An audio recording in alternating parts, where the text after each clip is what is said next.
Hello, and thank you for joining us. Hey, this is William Steele, True Crime Channel and Podcast. Thank you for joining us.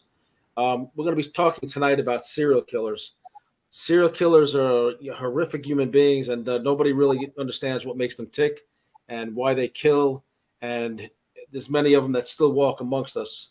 So we have tonight as a guest Suzy Q. Suzy Q has had quite an interesting life. She's had encounters with several serial killers throughout her life, and we don't know what it all means, but she's here to tell us. She's here to break it down, and I'll let her tell you herself. Suzy Q, welcome to the show.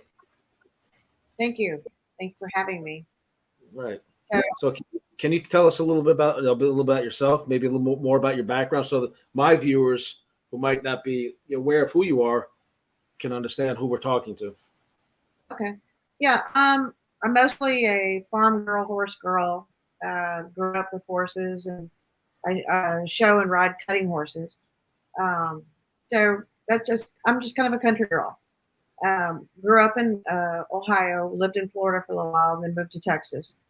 So that's what I do, just horses and cows, and big animal lover. Okay.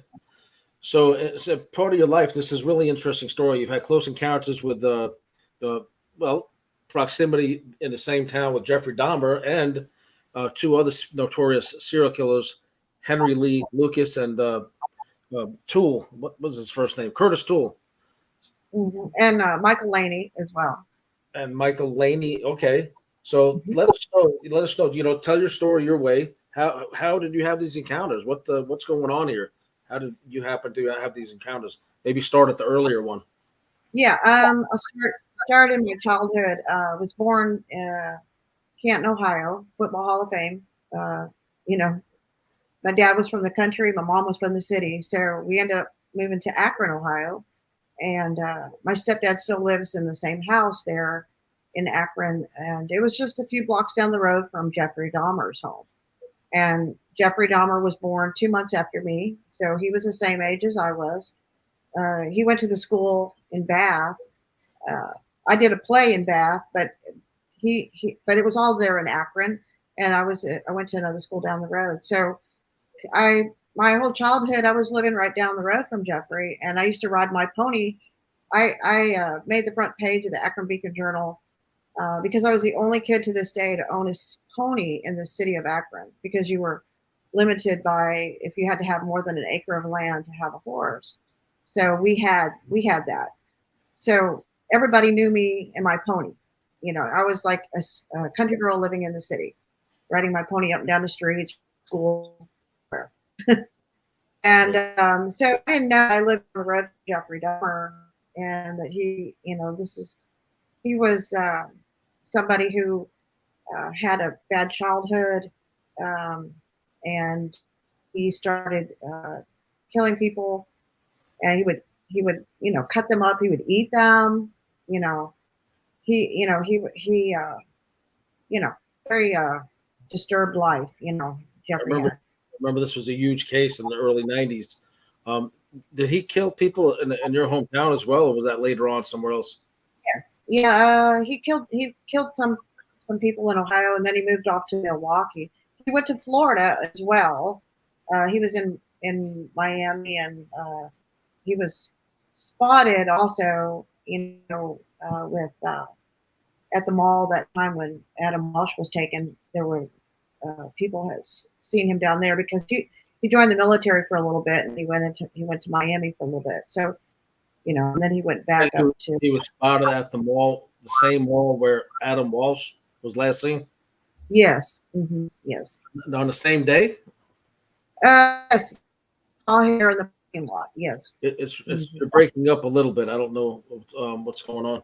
Okay. So. Yes. So what happened through that experience now? So have you had direct contact with him then? Not with Jeffrey Dahmer. I just grew up and down the road from him, and it was like he was in close vicinity to me, at different times, right. And it was I think it was in 1979, when I was living in Jacksonville, Florida with my mother. She moved down there, and my stepdad was the vice president of the Jacksonville University college there, and so we were living in Jacksonville, Florida. Well, one night I ended up getting in a car with Henry E. Lucas and Otis Toole in Jacksonville. They were going to give us a ride, and that's how you were hitchhiking at the time.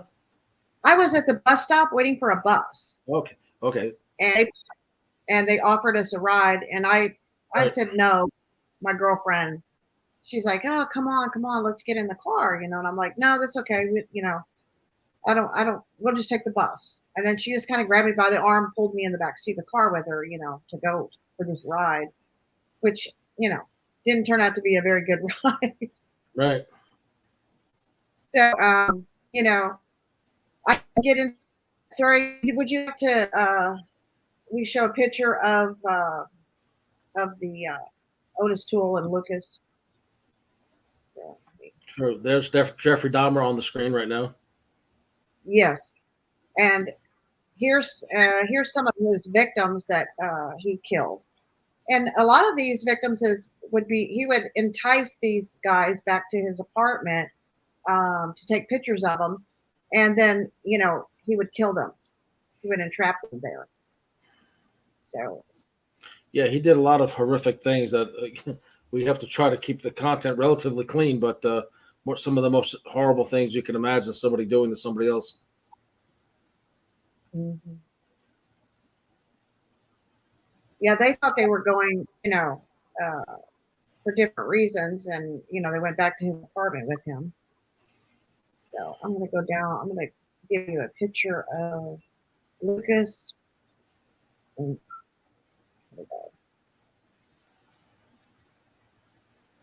Okay, this was Henry Lucas, and he's the one with the teeth missing, and then Otis Toole. These are the two right here. Here they are here again. Otis Toole and Henry Lucas. Later on, Lucas, he said that he accepted Jesus, and then he kind of came forward and started telling a lot of the stuff that was true that he did and didn't do. Right. In jail. And another picture. They were actually he was actually captured right down the road from where I lived, and he was by the Texas Rangers. They kept him there in Georgetown, Texas, which is right outside of Austin, and that's where I was living in Bastrop in Austin area. So this is where he ended up coming and getting caught. Now I know they were eventually arrested and charged with rapes and murders of numerous women. So you were picked up by him and his partner at a bus stop. Take us through what happens next. Yes. So he basically, For some reason, stop 1 second.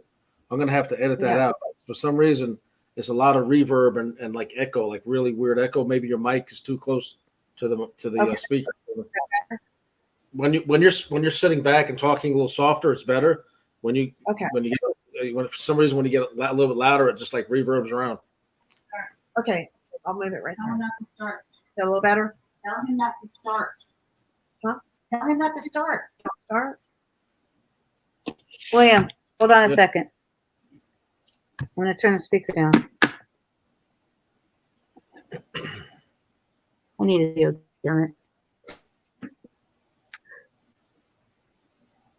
Hold on a second. No, that's not charging. The charging's going down right now.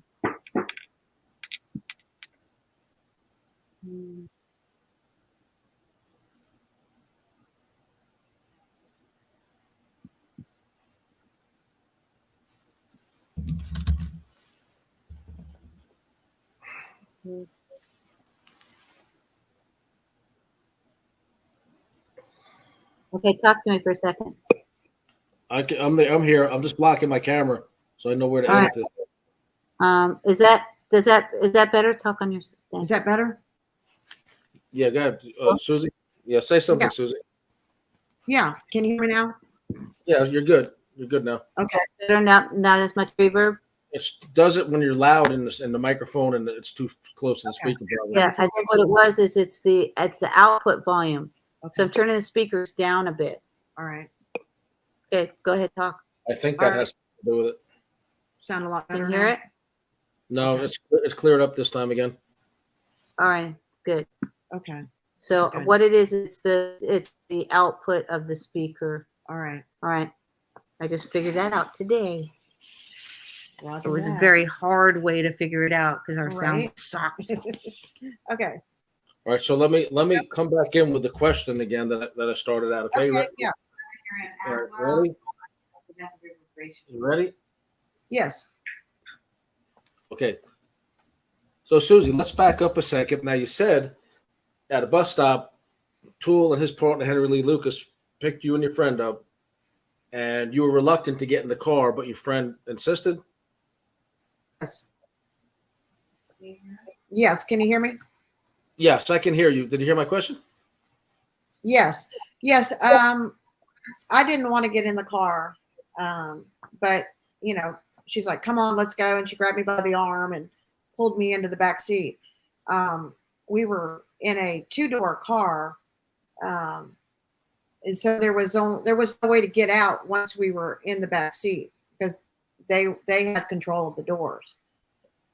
So at that point, we left downtown Jacksonville, and we were supposed to be headed to my mother's house, is where we were going.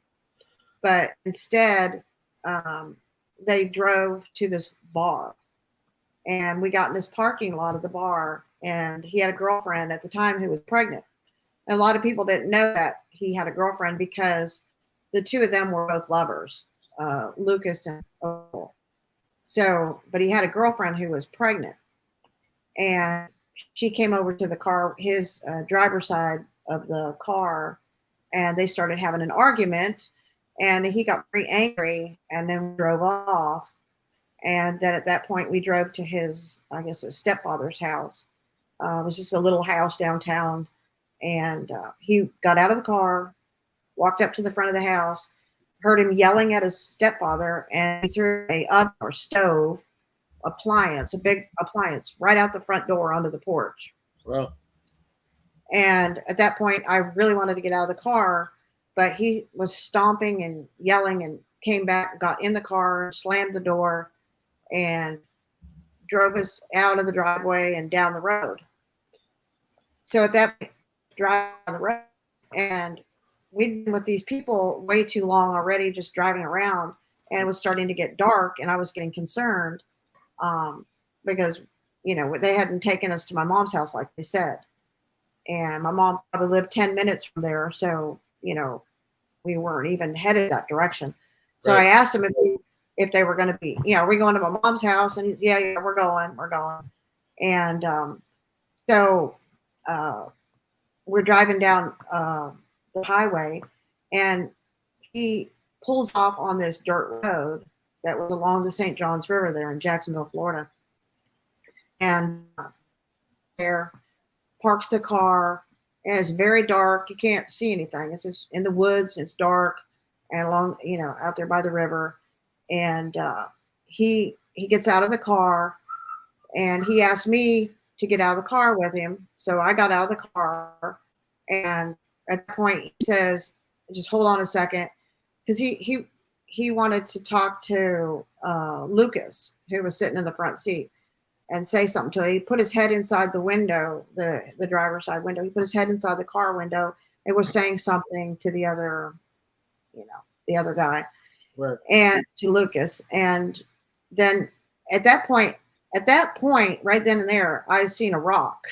So I was going to pick up that rock, and then I was going to hit him upside the temple on the side of the head, hit him upside the head, and then make a run for it to get out of there. Because I'd seen a lot of movies where, you end up out in the woods and you get killed. So I figured this is what was going on. They were going to kill me, because all this stuff was happening and they weren't taking us to my mom's house.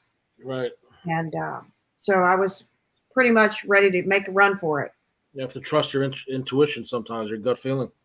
Yeah. I was like, I may be 18 years old, but you know, I've seen enough movies to know this is not a good situation, you know. And so I was going to pick up the rock, and at that point I heard a voice, a very loud, audible voice, and the voice said, "Trust me."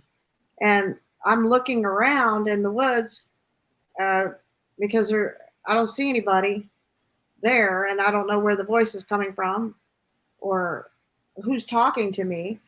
And meanwhile, I turn around and Otis is coming right up to me, and I'm thinking, I'm sitting here arguing with an invisible person. I can't see them, but I can hear them, and I don't have time to pick up the rock. And now this guy's going to get me, you know. Right. And so, you know, as I'm a little bit confused at that point, what's going on? And he walks up to me and he points to the road through the woods, and he's, "My friend's acting weird, so I'm gonna walk you What did he to say? the main road." What did he say? He pointed to the weeds and did what? That his friend was acting weird, you know, and was talking about, you know, Lucas was acting weird.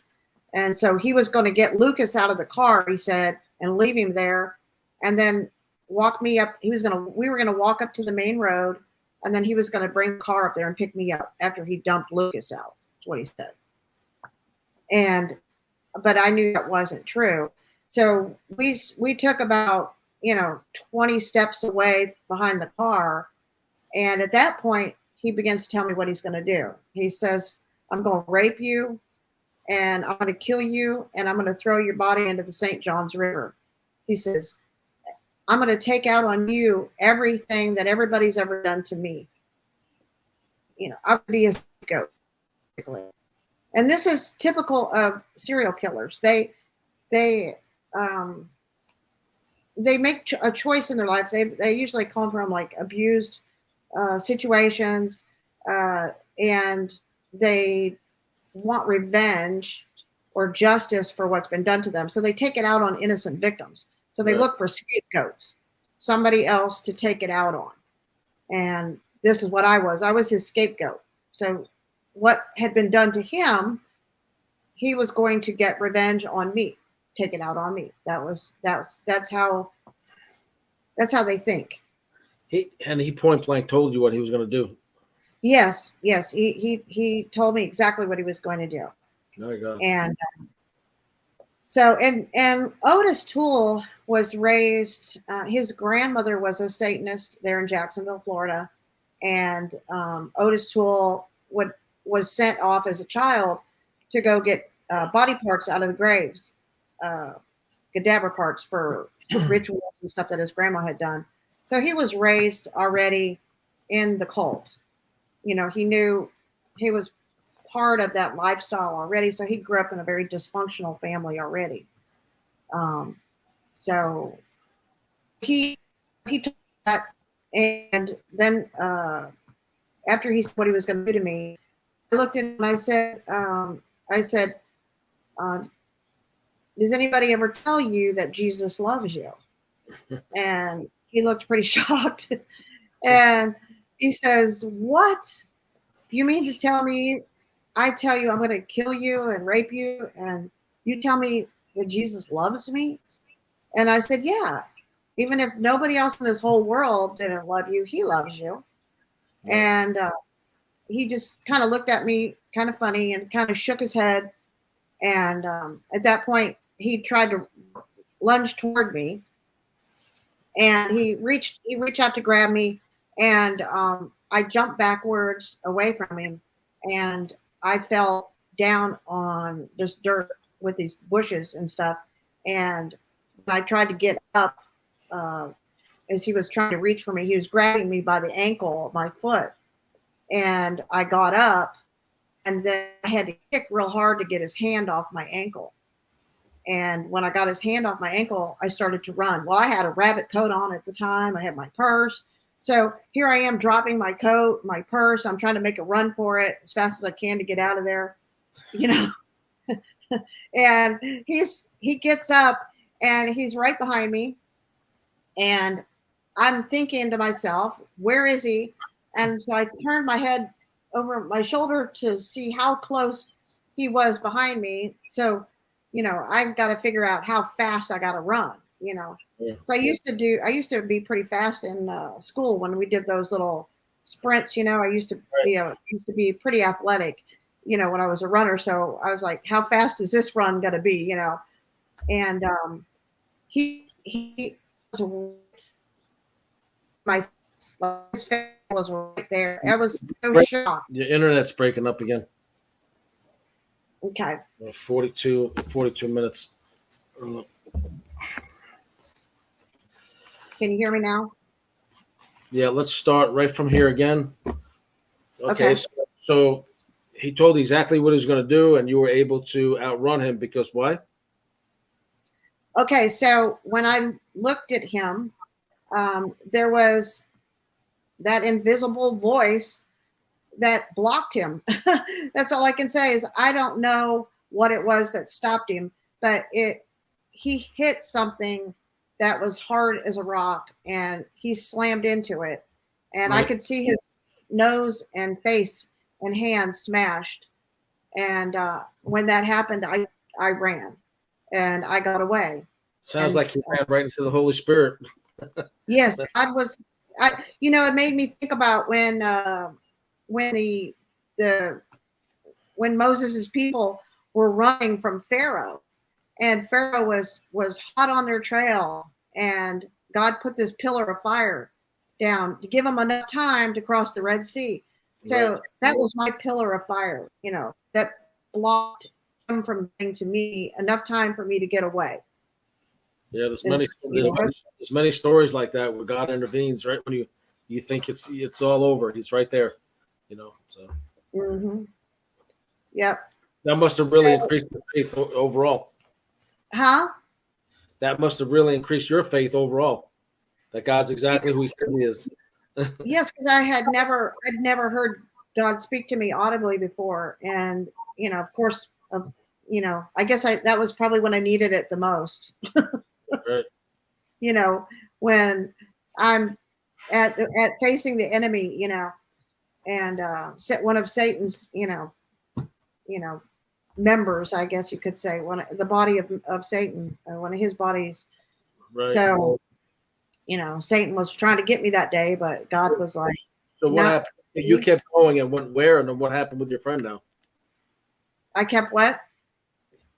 You got away. You kept going, but then what happened with your friend?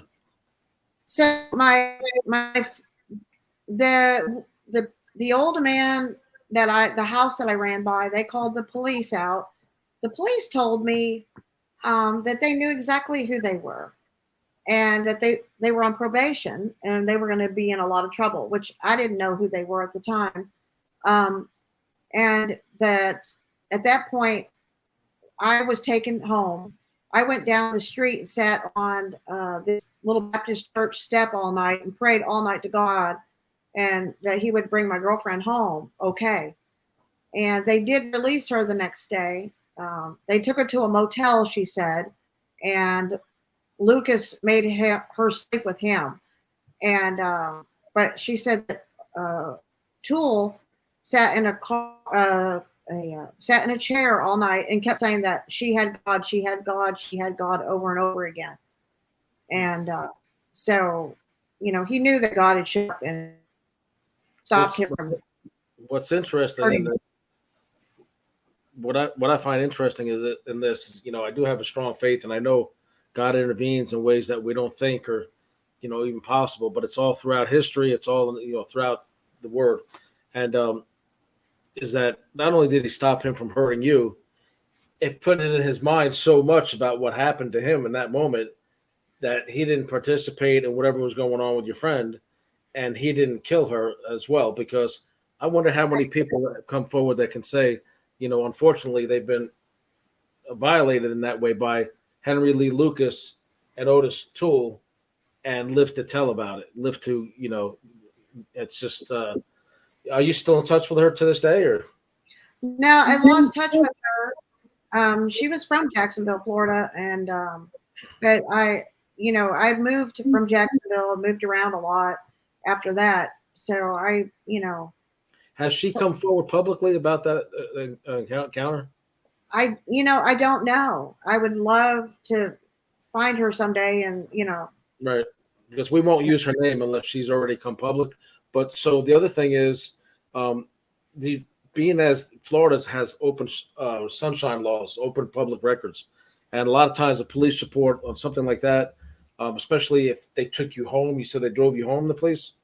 yes, There'll be a record of that if you could file a freedom of information with that police department or sheriff's office, whoever dealt with that area at that time, and there should be something in the archive about that.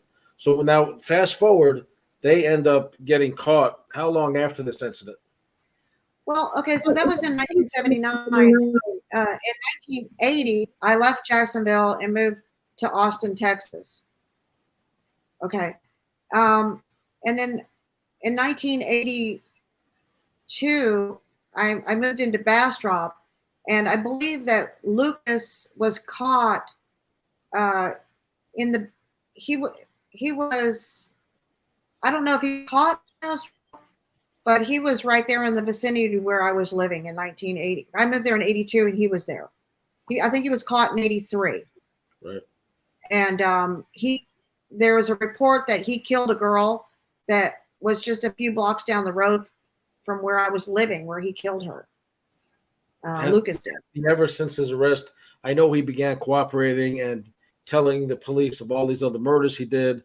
A lot of those are actually called into question because he was given a lot of favors, evidently, by the police to continue confessing to murders. And now it seems like maybe many of them he didn't actually commit. He was just doing that to stay alive and get some favors from law enforcement. So according to Lucas, he met a lady while he was locked up in jail, and she brought him to have faith in Jesus Christ. So he says that he gave his life to Jesus, and that he wanted to come forward and actually tell the truth about a lot of things. And that he said that he was getting a lot of favors and publicity and everything by admitting to a lot of killings that they didn't do. So police were coming from all over the United States and closing cases based on their lies. Right. And so it was like they were able to close a lot of cases. He said that he belonged to a cult called the Hands of Death. And that was a satanic organization that was, worldwide. Okay. Right. And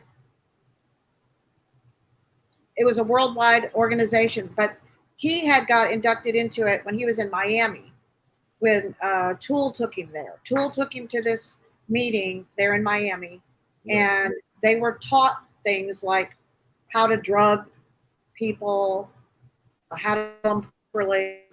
Then if there are people that to be, assassinated, they would get paid extra money. So he thought it was a good idea because they were already killing people for free. Right. So he could get paid to do it. So what was the connection between them, maybe Jeffrey Dahmer, and an executive of an entertainment company? So Jeffrey Dahmer was a member of the Satanic Church. He had a Satanic Bible. It was no secret that he was, a Satanist. And so he was in Miami also. So he was probably down there. Jeffrey Dahmer had claimed that he had learned what medications, that you could use to drug somebody, how much to use. So, this is part of what the group was doing. They would drug a lot of their victims, right. Put something in their drink, drug them, and then they could, take advantage or this is how they ended up, getting a lot of their victims was through the drinking part. Was there a comparison or a parallel situation with a recent television program that came out? I think you said you had a trailer you wanted to show. Okay, so there was a connection evidently between these people and an entertainment executive, and you said there was some trailer that you wanted to show. There was also a profile. Yes, there's a trailer I want to show. So what I wanted to say was, let me show you this. I need his volume up so I can hear him better. Please. I can only do that if you're off the air. Oh, okay. Tell me to go off air. Can you go off the air for a second? Can I go off the air? I don't know how to do that. Oh, okay. All right. That's okay. It's hard to hear him because it's really loud. Yeah, I have to go on air and. Okay, so I wanted to show this one picture here. Hold on. Let's start over. Okay, Suzy. So you said there was a connection with all these people, and that some of this you want to show us a trailer that kind of puts. Okay, this so when I was living in Jacksonville, Florida, what I wanted to talk about was when I was living in Jacksonville after this incident, I was asked by the head high priest of the Satanic Church to join their church. And he and his wife, she was the high priestess, they wanted me in their church because they felt like I knew the Bible so well, I knew all this, and that they could use me in their church. But see, I didn't know. A friend of mine took me to this person. I didn't know who they were. He was a very nice person. He asked me to come to a meeting in downtown Jacksonville, and we went to a warehouse kind of building, and we all sat around in these chairs, and it just seemed like normal people from what I could tell. I didn't know they were Satanists. Wow. And so after the meeting, they told me who they were. He said, I'm the high priest of the Satanic Church in Jacksonville. And the reason I'm bringing this up is because he explained to me that in Jacksonville, Florida, all the Satanists in the United States go on Halloween to Jacksonville to do rituals. Yeah. So Jacksonville is the hub of the meetings for Halloween. And so it's a very and like I said, Toole's family was a member. They were members of this Satanic Church there in Jacksonville. So they were all connected. So, which is the reason he's up there. He's got family, and they're involved with this. Yes, and this is a pretty big deal there in Jacksonville, Florida.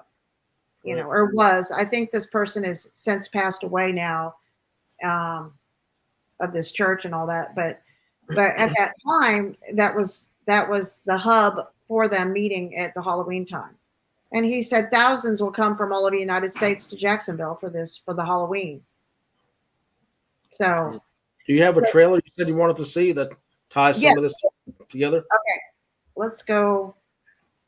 Now, this trailer I want to show you, it comes from the movie Sandman, and it is a scene. It's a trailer. It's a scene where all the Satanics are meeting at a hotel, and they're calling it a cereal convention, like Captain Crunch and, like Wheaties and Cheerios, like cereal convention. But it really isn't cereal. It means serial killer convention. Right. So it's showing how they all meet, and they, how they're very organized. But I think I need to read this off first, right, Penny, before we, okay. So this copyright disclaimer, fair use, section 107 of the Copyright Act of 1976 says, Copyright Act 1976 says, copyright disclaimer under section 107 of the Copyright Act 1976, allowance is made for fair use for purposes such as criticism, comments, news, reporting, teaching, scholarship, research. Fair use is a use permitted by copyright statute that might otherwise be infringing non-profit educational or personal use tips the balance in the favor of fair use. Okay. Yeah. All right. So. Okay, we're ready. Okay. I think. Let's see. Okay. This would be it right here. All right, here we go.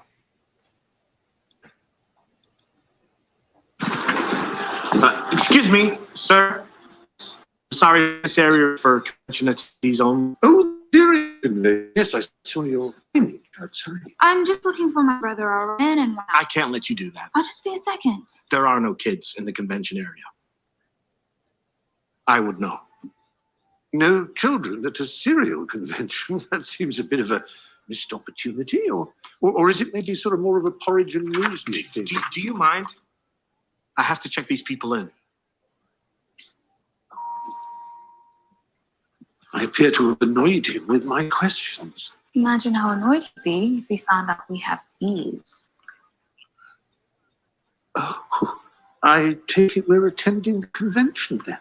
The only thing I'd love more than chicken fingers is cereal. I'll check the pool, you check the convention hall, and we'll meet back here in 15. How exciting. I've never been an uncle before. Now, Okay. what was the name of that there? Sandman. Okay. Sandman, Sandman.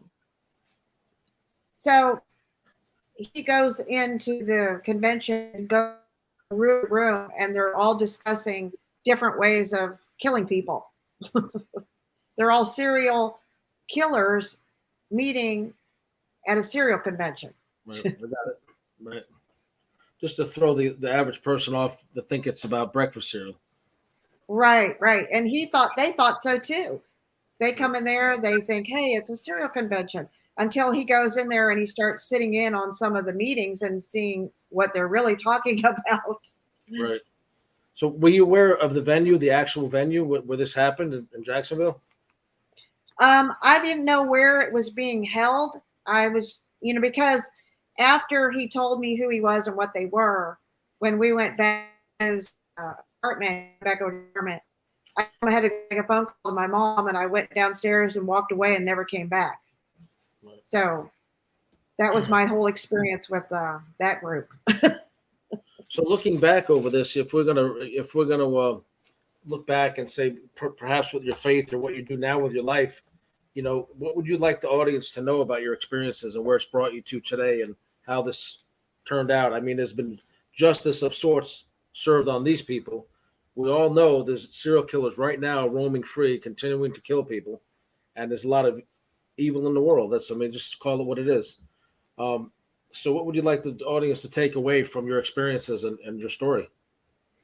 Well, one of the things I wanted to mention too was I know we in your background can you hear me or did we break up again? yes, I can hear you. Yeah, I know in your background and stuff you shared, that you had quite the contentious situation with a pretty prominent family in Texas because of your friendship with a prominent citizen. You want to tell us about that? So in your background, you had quite an interesting experience with a very prominent family because of your friendship with an individual. Yeah. We'd like you to share that story as well, and in your own words, because I'm reading the National Enquirer from March of 2000, and my co-author on Sex and the Serial Killer, My Bizarre Times with Robert Durst, is Gary Greenberg, editor-in-chief of the National Enquirer. So I'm sure somewhere Gary had a hand in that story, editing it at least. But I find it fascinating that you and I meet all these years later, and there's a tie-in to one of my best friends. So I like to hear that story in your words, because the Enquirer, I don't know if you're going to say they did an accurate and balanced picture. Usually they try to, but I'd love to hear it from you. Right. I think that they came out and they reported what he said, she said, he said, she said thing. And it was just that article about what everybody says. Well, some of it's not true. Some of it's true. Some of it's speculation. This is what they think is going on versus the truth. Right. So, but it seems like I make the front page of the newspaper every city I go to. I was on the front page of the Akron Beacon Journal. I actually made the front page of the Jacksonville paper carrying my Bible down the street. I I made the front page, the Austin American Statesman, and it's a 100-year war going on with the Steiner family, and it's a picture of me and my. I call him my dad because he pretty much adopted me when I was 22, and I spent every Christmas and every Thanksgiving dinner with him for 19 years, and who exactly we're talking about, and what was his he known name? Okay, so his name is Thomas Casper Steiner, or better known as Buck. He was known as Buck, and he was a rodeo champion cowboy for 19 years. Owned the Steiner Rodeo, traveled, was best friends with Gene Autry, Annie Oakley. They were in Cuba when Fidel took over, and they called his best friend, Lyndon B. Johnson, to get a banana boat to get him out of Cuba when Castro took over, and he got all their cows and horses out. And he was a very colorful person. He was born in 1899. He developed the Black Brangus breed of cattle. He made all the saddles for the Sears and Montgomery Ward catalogs that you would see, the saddles for sale. Those were all his. Right. He was best friends with Benny Binion. Benny Binion used to come in the shop all the time. He owned the Horseshoe Casino in Vegas. Yes, actually, Benny died after he came to. You want me to tell that story? I believe he was murdered. I don't think he just died. Was he? He was No, murdered. I can tell you how he died.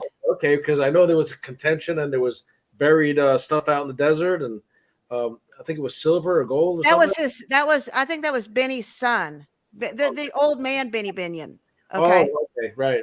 Because later on there was a big, it was a murder case and a bunch of buried precious metal. I think it was his grandson or something, Benny's son. So Benny Binion, Buck knew everybody. Everybody. Okay. Buck was really, at him, he had like $33 million. So he had a lot. They had a lot, and they had over 10,000 acres of land, Austin, and very, very wealthy family. The Steiners are very wealthy. So, so Benny Binion, that story with Benny was Benny come to see Buck one day, sat down in the chair next to him, and he told Buck had 100 saddle makers working for him at one time in the saddle shop making saddles and boots. Jerry Jeff Walker wrote a song about Buck, but Benny says, Buck, guy that was bothering you. He what? And he says, I took care of the IRS guy that was bothering you. Right. And Buck said, you shouldn't have done that, And at that moment, Benny had a heart attack in the saddle shop there in Austin. And so they called, Buck said it cost like $10,000 to get a plane and fly Benny back to Las Vegas. And he died when he got back. Mm. So, I always thought that was kind of an unusual story Buck told me. He used to tell me a lot of stories. But he always told me Al Capone was a nice guy. He said, and I said, but Al Capone killed a lot of people. He said, yeah, but he was a nice guy. He was always nice to me. And he always had pretty ladies, he said. He was referring to that Al Capone would visit him in Texas? Or he would go to Chicago. In Chicago, yeah. Chicago. See, back before they legalized alcohol, Buck would go to Chicago and get his alcohol from Al Capone. Right. And then he would drive it back to Texas. He said he knew they'd make a lot of money on the alcohol before it made it legal. Right. So, they asked Buck one time if he was a bootlegger. He said, well, hell, I was not a bootlegger. I was a broker. Brokering deals. Yeah, he brokered it. Yeah. What about Ponce Villa? Ponce Villa, he met Ponce Villa. He thought Ponce Villa was like a Robin Hood for the Mexican people. He said he was a hero. Right. I don't think Buck had a bad word to say about anybody. So you developed a friendship with. How did you first meet him? Well, that was an interesting story because I was going to buy some horse tack for my horses because he owned a big saddle shop in Austin. And he had over 400 saddles in there and a big 4-story building downtown Austin. And So I went there on a Saturday to buy some stuff for my horse. And when I got there, the door was wide open and there was a tall man standing inside the building. And I walked in and he looked at me and he just walked out of the building. And I looked around, there was nobody there. Called the police. The police got a hold of Tommy, his son. He came out and apparently the door What had been. You're breaking up again. Okay, so he turned around. You walked in. He walked out, and what? Yes, the man walked out of the store and didn't say a word.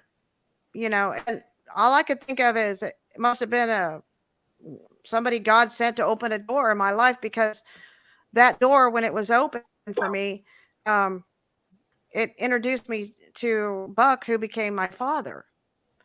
And he had a daughter that had passed away that was my age, and he told me that I reminded him of her, and I needed a good fatherly figure. So, we needed each other. And what year was this? And how old were you? And how old was he? I was 22. It was 1982. Okay. And so I started working. He asked me if I wanted a job, and he said, I need honest people, and you could have stolen from me, but you didn't. And he said, you called the police, and he said, I need honest people. You want a job? And I said, yes, I do. And you had broke up a little bit at that time. Could have stole what, the saddle? He said I could have stolen from him because I found the store empty with all that stuff in it, and yet I called the police and tried to find the owner to close the store up because it was in downtown Austin. We were only 2 blocks away from the Capitol.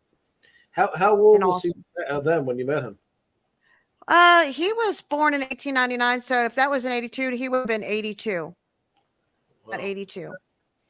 So you stayed close to him for many years, and then what year did he did a lot for you? Did he help pay for your education, or buy you some land, or give you some land?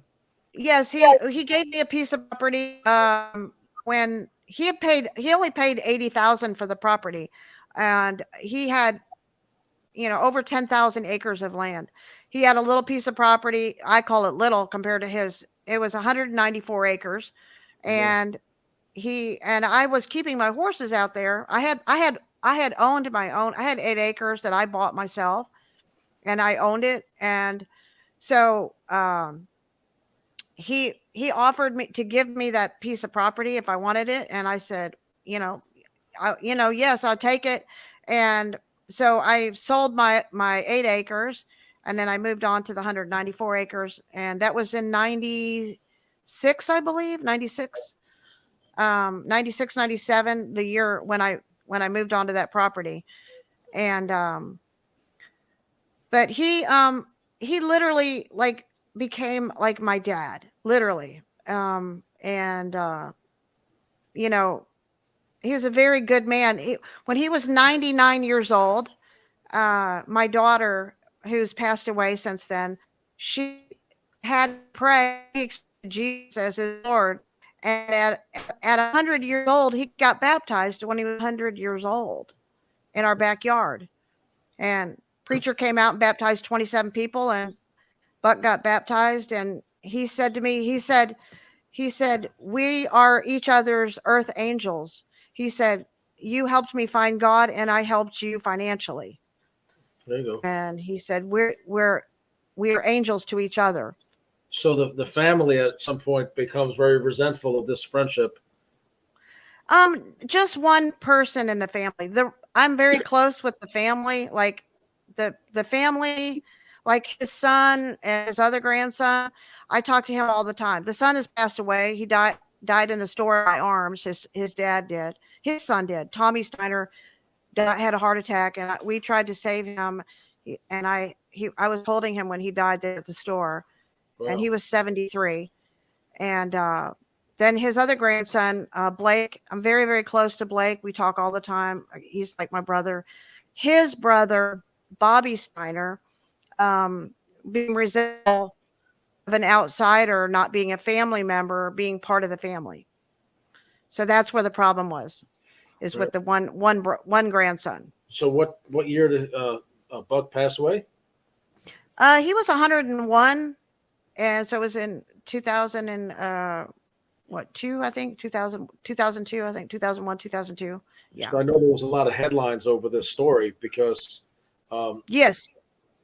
I've seen I've seen the National Enquirer. I think what was it, the New York Times or something? It made CNN News. It made the Globe. It made the Star. I guess it made all these. It started off in the Austin Statesman and in the Bastrop paper, talking about 100-year war. It was a war between the grandson and the grandfather over the money, and so that's what started it. And then I ended up getting drug into it just because, I pretty much was the only one that spent, every minute of the day to take care of him. He lived in my house for 2 years. Literally I took him because he had a lot of medical issues when he got older. So he didn't want to go to a nursing home, and he was like my father, so I'd have done anything for him, Wow. So yeah, so it got pretty ugly between them. They were fighting over the money, and in the end, they didn't have it didn't go the way they wanted it to go, but it went the way the grandfather wanted it to go. The grandfather wanted to make sure everybody in his family, all his grandkids, got money, and the one grandson didn't want anybody to get anything but him. Wow. And that's what it was about. What the hell? The grandfather made all the money, and the grandson wanted it all, even though he didn't make it. He just wanted to control it. So that's what the fight was all about. So there was like 28 attorneys hired in Austin. It was huge. I mean, I had to go to court for 2 years. I had to go to court every month, and I had to do a 4-hour deposition under Roy Minton, who was like, Roy Minton was like the top criminal attorney in the nation. And he had to drill me for 4 hours. And I had every attorney in there crying and had to take a break after I told them my life story, And then the judge told them they don't have any case. There's nothing they can do because they're all making up stuff about us. And they had to settle outside of court. And Buck was able to give to his grandkids everything he wanted to. And he gave quite a bit to Bobby. He gave him the Steiner Ranch, which he sold for, I think, $40-something million. Buck gave it to him even after all of that. Buck was a very loving person toward his family. Did he adopt you as an actual daughter so that you make sure you're taken care of? No, he wanted to. We talked about it, but I mean, it wasn't that big a deal for me. It was just, I didn't need anything on paper. I didn't need to prove, I didn't have to prove anything to anybody or anything. Buck would tell everybody, she's more my family than my own family. And he would say, this is my real family. He would introduce me that way. And, I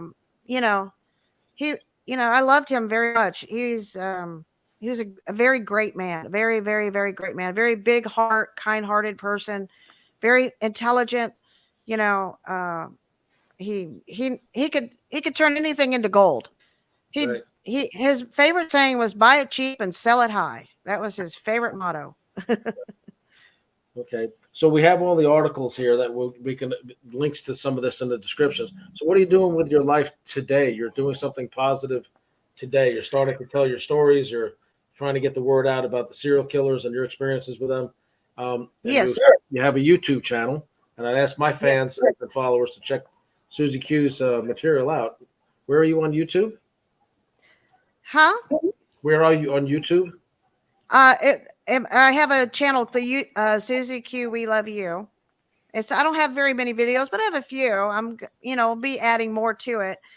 And yes, it's like me and my sister, our whole goal is, to make the world a better place, basically.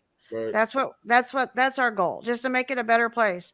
And, find answers where we don't have answers, and try to be there for people that need us when they call us and say, hey, and we want to be there and, reach out to people, and stuff like that. Just, just be helpful. Right. That's what I like to do. I like to advocate for crime victims. And, about my past. I did 18 years in prison for nonviolent crimes. And, now that I'm out, when I was in prison, I lost a lot on the outside and really, had an awakening about some of the things I was doing. And so I took a lot of college courses. I wrote some books, and I reached out to a lot of people. Well, family, when I was in there, stole about 800 grand from me.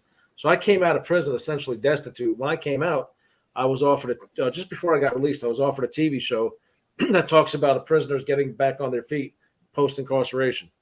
So it's called Inmate to Roommate on A&E. And part of what I do, besides these stories, is helping you get people like you your story out. I want to do stories, of transformed lives and people that are doing something meaningful with their life. Like my experiences, I was a law clerk when I was in prison. I was in the offender representative committee. I was always helping people. So I want to continue that on the outside. We're working with people that are wrongfully incarcerated, Right. wrongfully convicted. That's one of the big areas we're working on. The case of Dr. Leslie Marlin Scholl. He was entrapped by a corrupt FBI informant, and that informant now is looking at 120 years, and Dr. Scholl is now free. But we're trying to help him get his medical license back, and help him in ways that people helped me a little bit when I got out, and I didn't have anywhere to turn. I got out in the middle of the pandemic. I didn't have a car. Oh, wow. I didn't really have clothes. I didn't have money, and the family that I was living with, she was a pen pal friend of mine. But they're very strict Seventh-day Adventists, and I'm Christian, but I'm not a Seventh-day Adventist. And I told her, I'd like to, come to the Midwest. Me being from New York City and South Florida, I said, look, let me avoid family for now. Would you mind if I stay with you? And so fast forward, so because this is really telling your story today, but to say, a little bit about mine is that I went to stay with them, and the show was supposed to be about ways to hold down recidivism. So I'm all about that, helping people to understand what makes people so screwed up that recidivism rates, return rates to prison are very high in this country. And one of the things they find besides substance abuse would be lack of adequate housing upon release. Well, in my case, my family had everything: a house on the Jersey Shore, big house in Brooklyn. Wow.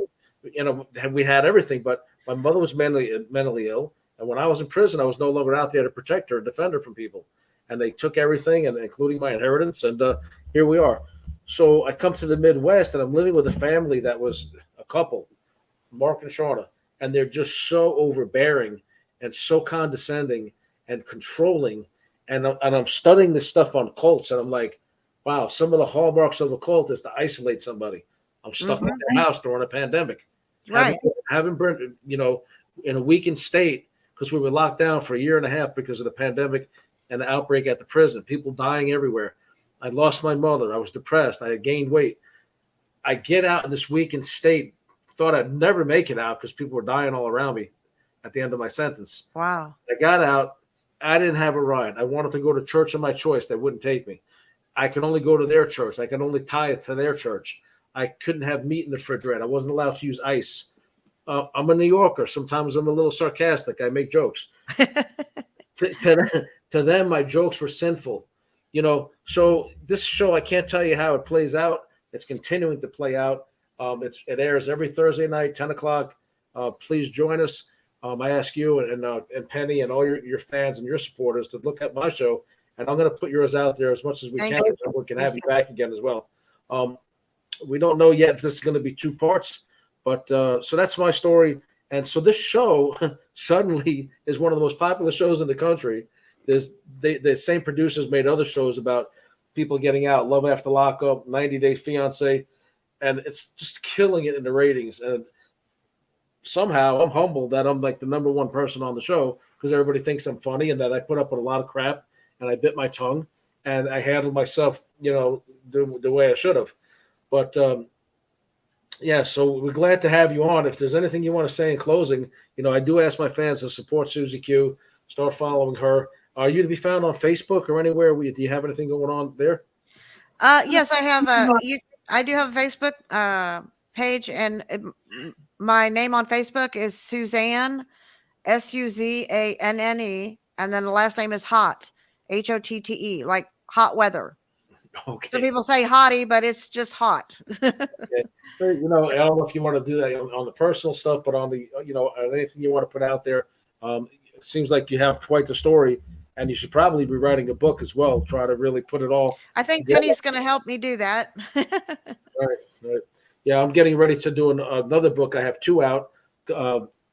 Sex and the Serial Killer, My Bizarre Times with Robert Durst, and I have Ghislaine, Sensational and Pure, about Ghislaine Maxwell. That's something right there. Yeah.